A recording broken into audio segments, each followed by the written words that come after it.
sasaba kayo dun sa ganyang klaseng competition, ano yung extreme na gagawin nyo habang namamalansya? Ako mamamalansya ako ng suot ko na yung damit.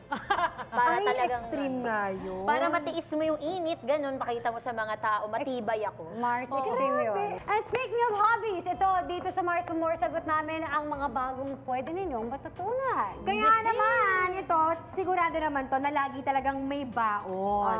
Siyempre, pinagbaon namin si Mars Me at Mars Choosy ng mga bagong Honey Mars personal hobby projects nila para naman ma-share nila sa ating lahat.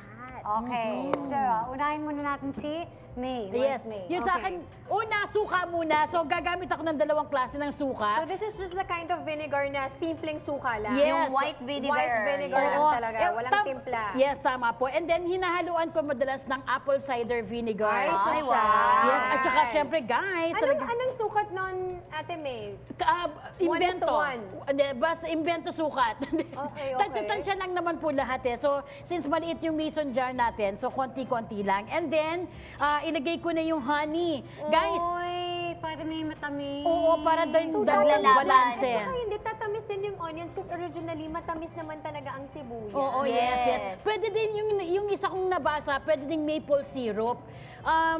Pwede ding maple syrup or mga ibang sweetener, pero mas maganda daw kasi yung honey dahil aside from masustansya niya, parang iba rin yung Flavor niya. Oo, pag minix mo siya sa iba-ibang vinegar. Parang maganda to sa mga may problema sa lalamunan. Kasi yung honey at vinegar, ingredients talaga yung pang-soothe ng throat. Agree. Yes. Kaya di ba nga ngayong pandemic, talagang kailangan nating Alagaan. yes, at saka yung mga mura lang naman talaga, pero ang laking tulong sa mga health natin. And then, buo-buong paminta.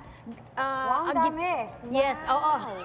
Kasi nga Nakamura- naman, Mars, may suka. Oo, tsaka nakamura tayo ng mura po yung paminta po ngayon. And then, konti pong Asin? rock salt. Guys, preferably po rock salt, sea salt, mga ganon. Oo, Himalayan salt. Basta yung mga malalaking salt. Oo, yes, So, yes. huwag yung mga regular table Yes, salt. Oo, yes, yes, that's right. Ang pinili ko yung red na onion kasi maganda siya kasi maganda yung itsura niya pagka pero pwede din naman po yung white onion. Correct. Yes. Pero parang mas ito nga yung ginagamit pang salsa. Actually, alam mo, Mars, Seasoning red onion. napaproud pangluto. ako kay May kasi naalala ko noon pa lang na medyo nagbagong lifestyle na siya, nag-juicing siya. Diba? So, parang naging consistent na si May sa ganyang klaseng pagkain. Yeah. Uy, And hala. eating healthy. Oo, Iya, thank you so much. Totoo pa rin yung sinasabi nila, no, na lifestyle, parang Yes. ganon. Yun, tapos, Hindi siya pwede seasonal lang. Oo, yes, yes. Kailangan talagang... Thank you so much. At least napansin mo yung Oo, napansin ko. Kaya ako napaproud sa'yo. Yes. 30 minutes, lagay nyo lamang po sa rep. So, pwede na siyang kainin. Kainin. Tapos, 2 to 3 days, the best daw siya. Pero pwede nyo i-keep sa rep ninyo hanggang 3 weeks. Yan. Ayan.